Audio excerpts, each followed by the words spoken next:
เดี๋ยวตัวหาบ้านแมวก่อนไปหน่อยน้องอภรเพิ่น ว่าโดนเลยนะที่บ่ได้เห็นหน้าเพิ่นพี่น้องเอ้ย จนไปสไลด์มื้อนี่ไปทางใดมื้อนี่ไปเก็บกาแฟเก็บกาแฟ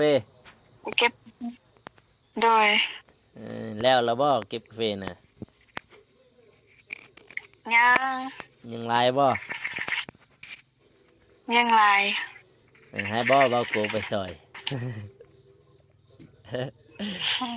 ให้บ่เบาโกไปซอยไปเต็มใจเด้ที่อื่นบ่ก่อเบื้องหนึง โดย กินข้าวกินน้ำแล้วบ่ กินแล้วอ้ายเด้ ฮะกินแล้ว อ้ายเด้กินแล้ว กินแล้วหากะมาเต้พุ่นแหละเต้บ้านน้องกระเดยพุ่นแหละเมื่อกี้นี่ก็ไปบ้านน้องกระเดยมันว่าสิไปซอยมื้อนี้เด้ว่าสิไปซอยหั่นแต่ว่าเขาไปบ้านน้องกระเดยก่อนขอบใจมันบ่มีแนวเฮ็ดนะจักสิซอยจังได๋ก็มีแต่บ่ตูนกันแต่ยืนเฝ้าเบิ่งบอกมื้ออื่นคลำฮะมื้ออื่นคลำบ้านคลามบ้านโอ้อันนั้นว่าสิมาแต่เช้าเลยเฮ้ยมื้อดีมาแต่เช้ามันสิมาแต่เช้าแหละสิเที่ยงบางทีหั่นสิได้เข้าไปบ้านน้องกระเดยหั่นนะเพราะว่าโอ้บ้านน้องพรดีน้องอำพรแหละ ป้าหนาวเว้ยจังนั้นเฮ้ยหนาวนี่ผมได้อาบน้ำนี่ยังสุดเก่าอยู่โอ้ยดีใจแล้วตัวสิได้เมีย ดีใจนำตัวแล้วตัวสิได้เมียน่ะนะยังแต่เบ้ากูแล้วบัดนี้สิได้กอดแต่มอนเลยบอกกูนี่ เดี๋ยวเอ้ย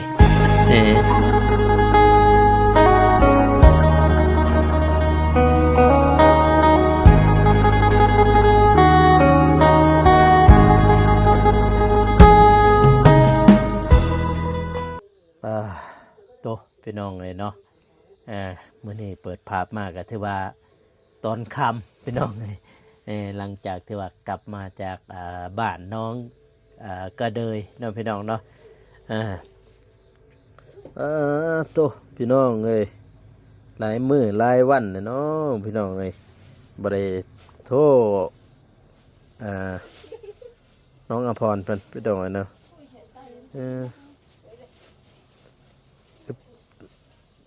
เพราะว่า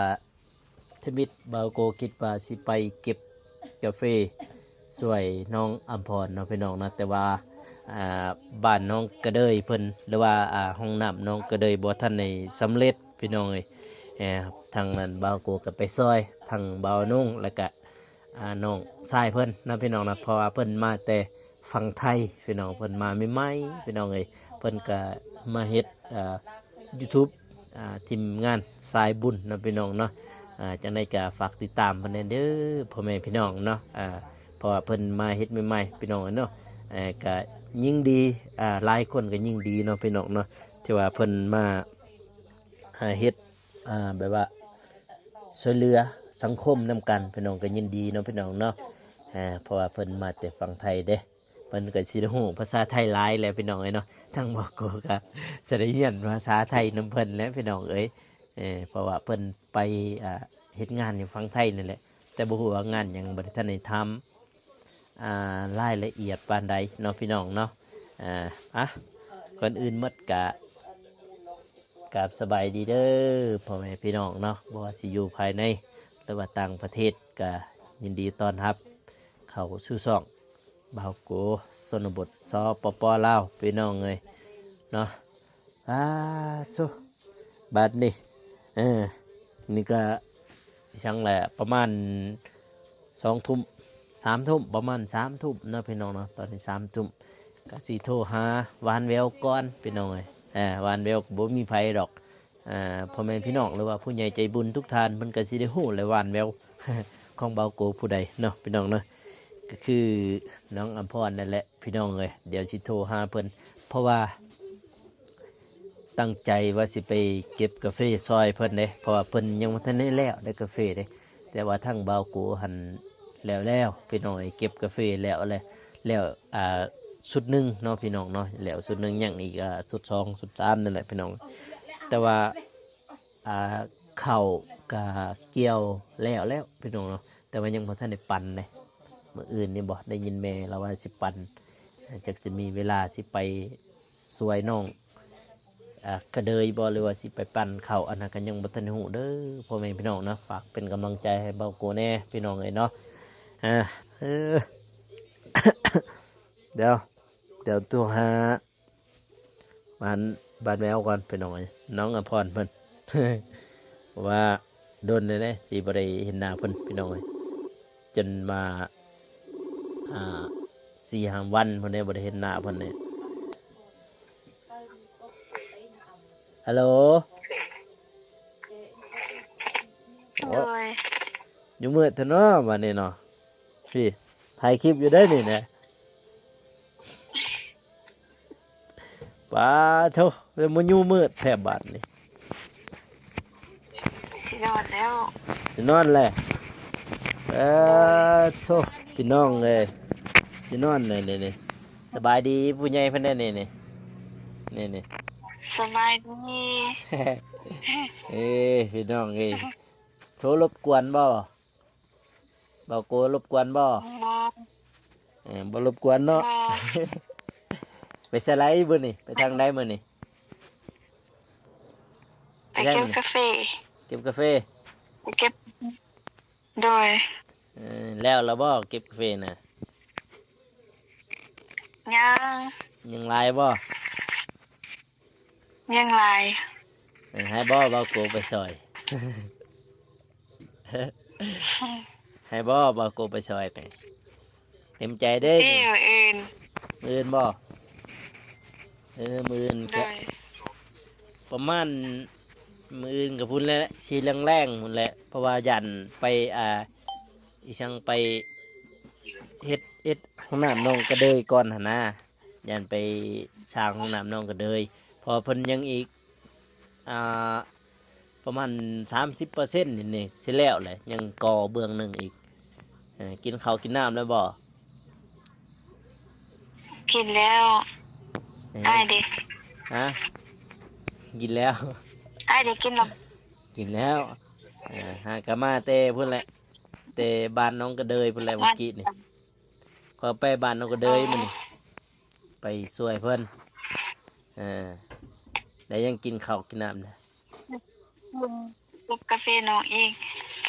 มื้อนี้ไปเก็บกาแฟผู้ใดมื้อนี้ว่าเก็บกาแฟเจ้าเอง มีกาแฟพวกอ้าย ดกอยู่บ่ ถามดกก็ได้ดิแม่ โด โอ้ หอบหนึ่งเขาว่ายังไม่ทันเก็บ แม่นบ่กกสูงอยู่บ่หรือว่ากกต่ำ กุกสูง อ๋อกกสูงอยู่แบบเฮาเก็บตอนนั้นบ่แบบนั้นบ่ได้บ่ซ้ำนั้นถ้าซ้ำนั้นมื้อ อัน อื่ นั้น น แหละ มื้ออื่นแล้วสิได้ไปหั่น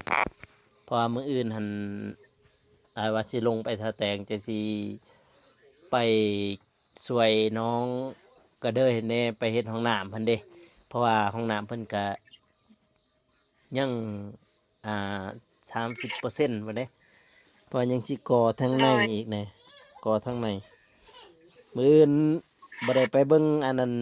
บ่ได้ไปช่วยน้องบองบ่ก็ว่าเห็นว่าสิได้เฮือนได้ซ่านแหน่ เห็นบ่าวตูนเพิ่นลงว่าสิได้เฮือนสิเฮ็ดเฮือนใหม่แล้วบ่น้องบองเพิ่นกลับไปเก็บกาแฟบ่น้องบอง เรากลับไปเก็บ อ๋อแล้วก็ไปเก็บกาแฟคือกันเนาะแต่ว่าน้องบองเพิ่นเก็บกาแฟผู้ใด จะเก็บกาแฟเราเอง อ๋อกาแฟมองบ่แม่นของพี่น้องแล้วบ่เราไปเก็บกันน้องบองเราไปเก็บหรือว่าของเราเอง เดี๋ยวนี้บอก เออ เดี๋ยวนี้นี่มันกาแฟเราเอง แต่ว่ากาแฟบ่าวตูนยังบ่ทันแล้วแต่เนาะเห็นเพิ่นลงเฟซว่าอยากให้เขาเจะมาเก็บซอยแม่นบ่ทันแล้วติกาแฟเรา น่าจะแม่นยามทันแล้ว อืม มื้ออื่น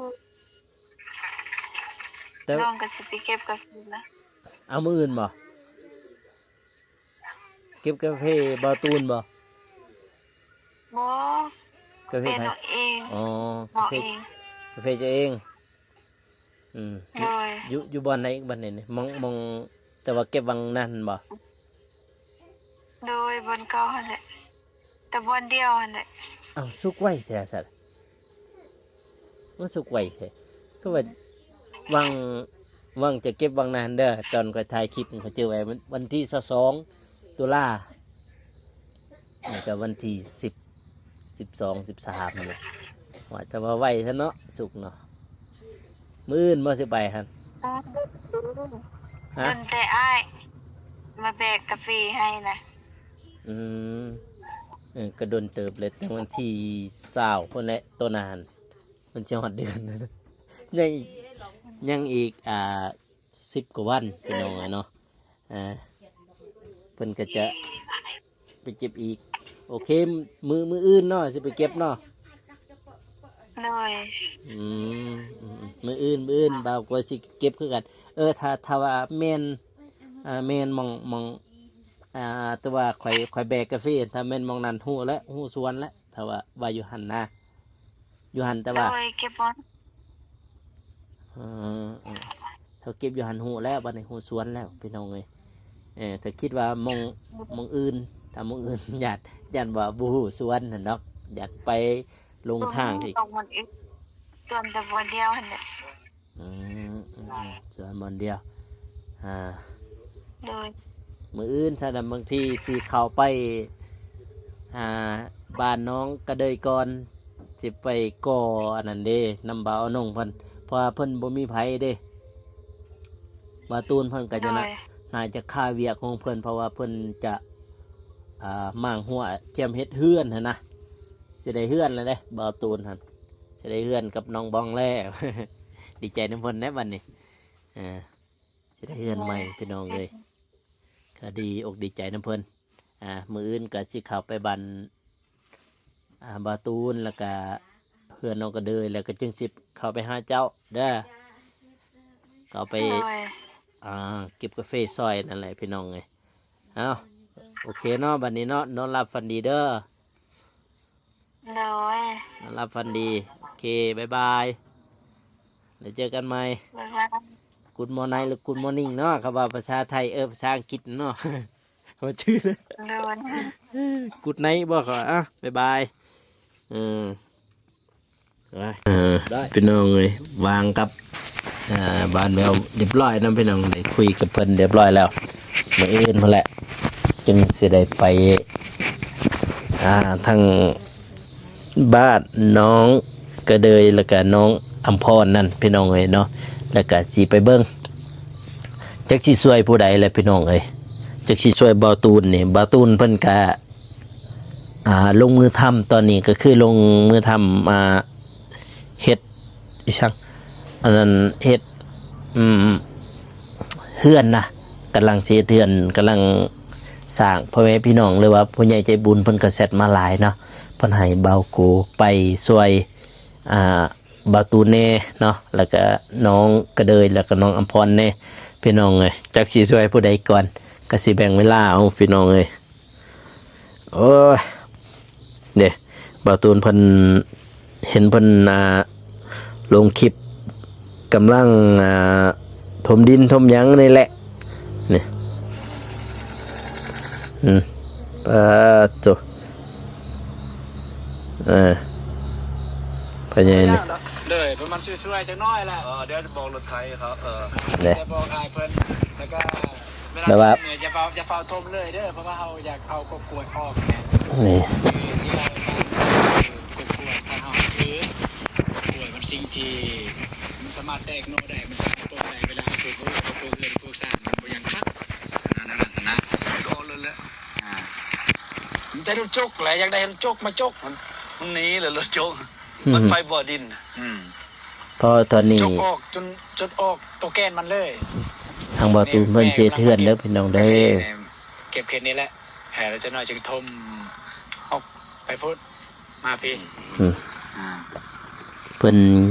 โอ้ยจกขุดออกแล้วก็ได้ ว่าสิเฮ็ดเรือนใหม่หรือว่าสิสร้างบ้านนั่นแหละพี่น้องเอ้ยเนาะ ทางนั้นมาพี่ไปพุ่น เพิ่นสิสร้างบ้านใหม่กับ ปูนเลย น้องบองทะเลพี่น้องเอ้ยเนาะ หลายคนก็น่าจะฮู้แล้วเนาะพี่น้องเนาะแต่เบิ่งแต่ว่าทั้งแม่เพิ่นยังเก็บกาแฟอยู่เด้อพี่น้องเนี่ย โอเคเด้อฉันได้เด้อมาช่วยๆเอาแก้เพิ่น นี่ แล้ว แม่เพิ่นยังเก็บกาแฟอยู่นี่ เฟน นี่อืม นี่แม่กำลังเก็บไปหน่อย เก็บกาแฟอยู่ โอเคเด้อฉันได้เด้อแต่ว่าช่วยๆจังหน่อยเพราะว่า อืม น้องยังหาคนมามางซอยบ่ได้แน่เพราะว่าสิมางผู้เดียวมันก็สิยาก เอารถไถเป็นหยังมางก็ใช้หางรถไถแล้วก็ละเอารถ โอ้มันก็ใช้งานบ่ได้แล้ว หมุนมาแดะ บ่เป็นชีเฮ็ดเพราะ มันก็หมุนแต่ว่ามื้อนี้ก็ทางเบากูก็ พายสบายดีเด้อ ไปเฮ็ดห้องน้ำให้น้องกระเดยน้องพี่น้องเนาะก็เลยบ่ได้ไปซอยเพิ่นหมางหัวหมางหยังพี่น้องเอ้ยก็ขอโทษขออภัยเด้อพี่น้องเอ้ยเนาะที่ว่าบ่ได้ไปช่วยเพื่อนเนาะพี่น้องเนาะตั้งผู้ใหญ่เพิ่นก็แซดมาอยู่ว่าให้ไปช่วยเบาตูแน่เพิ่นว่าไปหมางหัวหมางหยังนั่นแหละเพราะเพิ่นก็กำลังสิเฮ็ดบ้านเด้โอ้ตอนนี้ก็คือจังหวะมาหัวแล้วก็อันนี้กาแฟเลยบ่แปลว่าทางเลยแต่ว่าเพิ่นหมาหัวมังยังเสียดเพิ่นโอ้รถแท็กเตอร์เพิ่นมาดุดเลย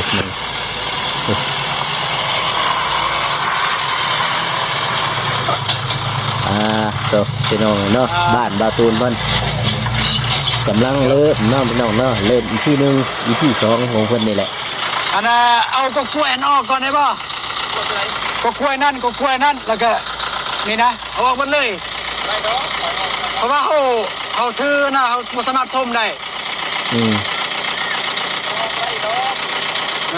แล้วจกออกได้ป่ะ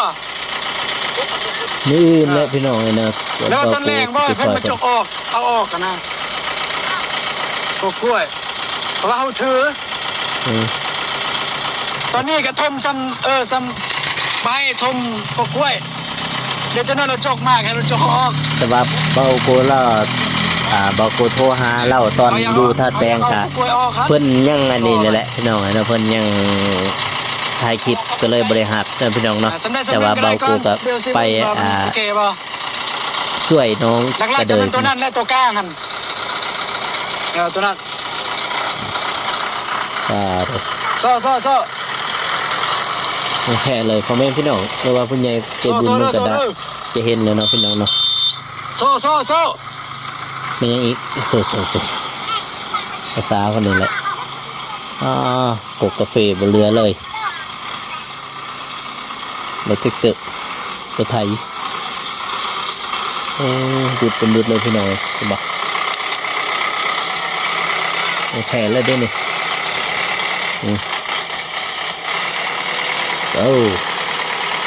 จะไม่ได้เอามืออื่นนั่นแหละพี่น้องถ้ามีเวลาก็สิได้ไปช่วยเพิ่นในตอนเช้าแล้วก็สีเที่ยงเลยไปซอยน้องก็เลยแล้วก็จึงไปหาน้องอภรนะพี่น้องเนาะถูกโกกาแฟบนเรือเลยรถไทยชมพูดุดออกก็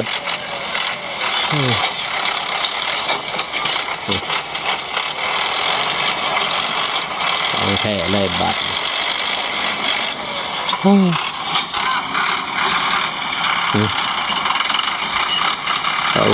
จบโหดขนาดพี่น้องเลยนี่แหละตั้งบาโกกับบริไปซอยเพิ่นพนี่น้องพี่น้องเนาะแกผู้ใหญ่เพิ่นว่าให้เบาโกไปซอยเบาตูนแน่เพิ่นนะจากเพิ่นนอนนะบ่ดีโทรหาเพิ่นก่อนว่าจากเพิ่นนอนเป็นยังนี่ก็ว่าสิไปซอยเพิ่นละแต่ว่าเพิ่น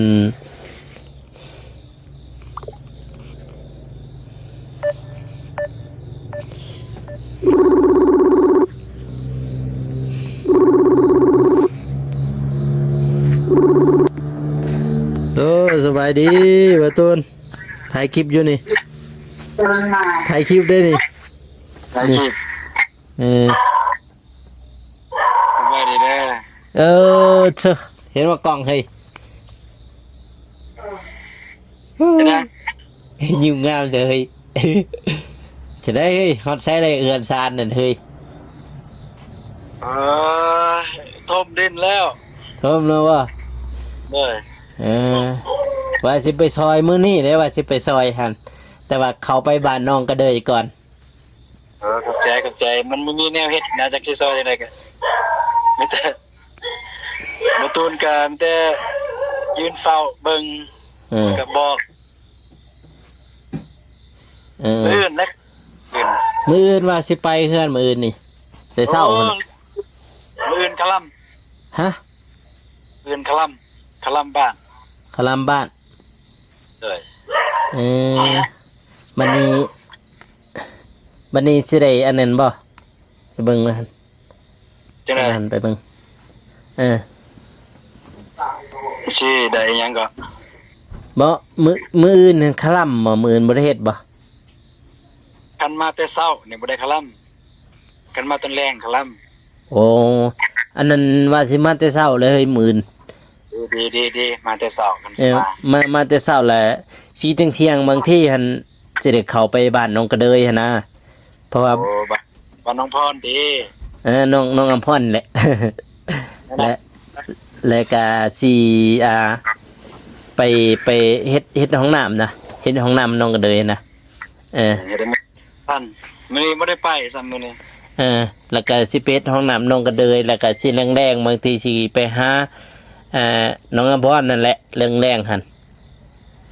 ที่เขาไปเก็บกาแฟซอยเพิ่นได้มื้ออื่นนี่ อ่า มื้ออื่นพร้อมเพราะว่ามื้ออื่นนี่เพิ่นสิเก็บกาแฟเพิ่นเองในมื้ออื่นนี่เด้ส่วนเพิ่นเอง สิไปเก็บซอยบ้านนี่เนาะ เออไปดำกันบ่ ยันบ่ทันยันว่าสิออมหลักหัวออมหัวบอลที่มั่งเมื่อวานนี้ อ๋อขับเช้าบ่แล้วบ่สิไปซอย อันบ่โกมาซอยนี่แล้วอันบ่โกมาซอย ก็ว่าสิไปขับเช้านั่นแหละสิไปขับเช้าแล้วก็แล้วก็แล้วหันก็สิไปบ้านน้องกระเดยไปกองน้ำเพิ่นเด้บางทีก็สิโทรหาเบานุ่งให้ตะลุมบอลอยู่บอลสวนเจ้าหันเลยช่วยเบาตูนก่อนแหละตะลุมบอลอยู่หั่นนะแล้วหันก็จึงไปบ้านน้องกระเดยบัดนี้น้องอำพรน่ะไปเฮ็ดห้องน้ำมันน่ะเพราะว่ามันสิแล้วเลยดิมีแต่ว่ากอทันคางแล้วก็ใส่ประตูหั่นนะ โอ้ประตูบ้านประตูยังบ่ได้ใส่บ่ ยังมื้อนี้มุ้งหลังคาเด้มื้อนี้แล้วได้มุ้งนี่ออกโกมานี่คราวเดียวเด้อเฮ้ยเรียบร้อย ได้ก็มาเนาะ โอ้ยแบบว่าข้าวเดียวเลยเล็งเลยเล็งเบานุ่งกับน้องเพิ่นน่ะน้องชายเพิ่นนั้นมามีแต่ว่ามุ้งแล้วก็ตอกห่าวตอกหยังไปเลย เรียบร้อยมื้อนี้นี่มื้ออื่นมีแต่ว่าไปก่ออยู่ทางในแล้วก็เฮ็ดประตูหั่นน่ะไปนำกันบ่หรือว่าสิแล้วบ่ตอนนั้นถ้าเบิ่งเนาะถ้าเบิ่ง เด้อ ถ้าเบิ่งอันนั้นเด้ถ้าเบิ่งทางเวียกบาวตูนน้องพี่น้องเนาะเบิ่งมื้ออื่นนี่ถ้าว่าแล้วทางเพิ่นจึงได้ไปนำกันถ้าว่าบ่แล้วก็มีแต่ลุยตะลุมบอลอยู่หั่นแหละกินข้าวกินน้ำแล้วบ่เฮ้ย กินแล้วกินตำส้มไปส่งน้องบองแวะไปกินตำส้มอยู่หาด เออไปกินตำส้ม เด้อ หวานแท้เนาะมาแต่ไสเฮ้ยคือว่าหวานแท้เบิ่งดินเบิ่งดอนบ่ แม่นน้องเพิ่นมาแต่เวียกกักเลย กักเลย มาเลยกักเลย หวานแท้เนาะเดือนนี้เนาะ เออมื้อนั้นกินเสสวนบ่มื้อนั้นเฮ้ยโทรมานะ แม่นบ่เห็นมาเอ้ย โอ้ขายามกาแฟเฮ้ย ย ามกาแฟยามก็ว่ายามติ บ่ว่าสิไปแล้วมื้อนั้นแต่ว่ารถอีห้างตัวนั้นมันติดบ่ได้แล้วก็วันนี้ขายยำกาแฟก็เลยบ่ได้ไปวันนี้ ถ้าบ่มีเน็ตบอกว่าบ่มีเน็ตโทรบอกเสร็จบอก บ่มีอยู่เน็ตเลยมีอยู่แต่ว่าอีสังรถอีห้างอันนี้ตัวเฮาขี่ไปอันนี้มันติดบ่ได้คือสะท้อนเนี่ยเสียงมันเลย ถอนว่า ป้าหนาวเว้ยจังนั้นเฮ้ย หนาวเนี่ยพอได้อาบน้ำนี่ยังสุดเก่าอยู่ โอ้ยดีใจแล้วตัวสิได้เมีย ดีใจน้ำตัวแล้วตัวสิได้เมียน่ะนะยังแต่เบ้ากูแล้วบัดนี้สิได้กอดแต่มอนแล้วเฮ้ยบอกกูนี่ พี่น้องเอ้ยได้เฮือนได้ซ่านเนาะมอนบ่มีขายเด้อ เฮ้ยมอนคางนั่นแหละสิได้กอดมอนคางนั่นแหละเบ้ากูนี่บ่ตูนสิได้กอดผู้ใดเนาะ บ่อยากจะคิดอยู่ดอกเอ้ยเท่านั้นแหละ ฮะนอนหลับฝันดีเฮ้ย เจอกันมื้ออื่น โอเคโดยเจอกันมื้ออื่นเนาะ เจอกันมื้อ กูดไนท์เฮ้ยอันนั้นอีช่างเลยเขาว่านอนหลับฝันดีมันยังเฮ้ยกูดไนท์บ่หรือกูดมอร์นิ่งเฮ้ยกูดไนท์แต่ว่าบ่ อันไหน ตัวนอนหลับฝันดีนะกูดไนท์บ่ แต่ภาษาอังกฤษ แม่นละกุดไนท์ เฮ้ยกูดไนท์เด้อฉันเด้อ โอเค โอเคนี่เห็นบ่หน้าตาล้อเราเล่นนี่ เห็นบ่ทางหลังนี่เฮ้ยเห็นบ่อยากได้บ่เฮ้ยอยากได้บ่ทางหลังนี่นี่อยากได้บ่ไม่ได้เฮ้ย เอ้ย มาจับมาบายไหมนี่บ่ทันได้จับบนทันบายนี่ คือแม่ยืนมาตั้งทางหลัง นี่เอาตัวว่าอยากจับนี่แต่มาจับเอาไหมนี่ อย่าลืมมานาก่อนสิพยายาม มื้อหน้ามายามเด้อมาจับมาเบิ่งเด้อมาบายเด้อ นาพยายาม โอเคนอนหลับฝันดี บ๊ายบาย มื้อเจอกันโอเคบ๊ายบายพี่น้องเอ้ยจะได้โทรคุยน้ำเพิ่นน้องเอ้ยโทรหาบาตูนเพื่อนเพราะว่าเอาสิไปซอยเพิ่นในมื้อนี้แต่ว่าเขาไปบ้านน้องกระเดยก่อนเนาะก็เลยจบอยู่ที่บ้านน้องกระเดยเลยก็ซอยทางบ่าวนุ่งเพิ่นนำเนาะเพราะว่าเพิ่นก็เฮ็ดอีหยังห้องน้ำน้องกระเดยก็ยังเป็นคันนะพี่น้องเพราะว่าเวียกของเพิ่นบ่ว่าแต่ไผพี่น้องทางเบาโกเองก็มีเวียกส่วนตัวคือกันมีเวียกหลายเนาะพี่น้องเนาะนั่นก็คือไปเก็บกาแฟนั่นละเก็บกาแฟของตนเองแล้วก็เกี่ยวข้าวดำหน้ามันเกี่ยวข้าวแล้วก็ปั้นข้าวนั่นพี่น้องยังบ่ทันได้แล้วเด้ทางเบาโกก็มีแต่ว่าไปทางพุ่นแหละทางเขาพุ่นก่อนเนาะพี่น้องเนาะมื้ออื่นก็เจอกันเนาะพี่น้องอยู่ที่บ้านน้องกระเดยแล้วก็บ้านน้องอัมพรอันเดียวกันนั่นแหละพี่น้องเนาะแล้วก็ไปสวนเพิ่นเนาะถ้ามีเวลาเนาะแล้วก็ไปช่วยเพื่อนตูนเน่มื้ออื่นเนาะบัดนี้ก็เบากูก็สิได้จบคลิปเด้อพ่อแม่พี่น้องเนาะก็อย่าลืมฝากกดไลค์กดติดตามเนาะเพื่อเป็นกำลังใจให้เบากูเฮ็ดคลิปต่อไปพี่น้องเอ้ยเพราะว่าหลายมื้อหลายวันนะพี่น้องเนาะที่บอกว่าบ่ได้ถ่ายคลิปก็คือไปเฮ็ดเวียกตัวเองเนี่ยยันพ่อแม่พี่น้องเพิ่นว่าเอ้าเบากูเฮ็ดช่วยบุญคือว่าบ่ได้ถ่ายช่วยบุญหั่นนะคือว่าถ่ายตัวเองหั่นนะเลยว่าถ่ายครอบครัวเนี่ยยันพ่อแม่พี่น้องเพิ่นหรือว่าผู้ใหญ่ใจบุญเพิ่นบ่มักหั่นนะก็เลยบ่ได้ถ่ายเนาะพี่น้องเนาะบางครั้งก็ถ่ายอยู่บัดนี้ค่ะเบากูจะได้จบคลิปเด้อพ่อแม่พี่น้องก็อย่าลืมฝากกดไลค์กดติดตามเพื่อเป็นกำลังใจให้เบากูเฮ็ดคลิปต่อไปนะพี่น้องเนาะสำหรับคลิปนี้ขอกล่าวคำว่าสบายดีพี่น้องเอ้ยแล้วเจอกัน EP ต่อไปเนาะคลิปนี้ขอลาไปก่อนแล้วพี่น้องเอ้ยบ๊ายบาย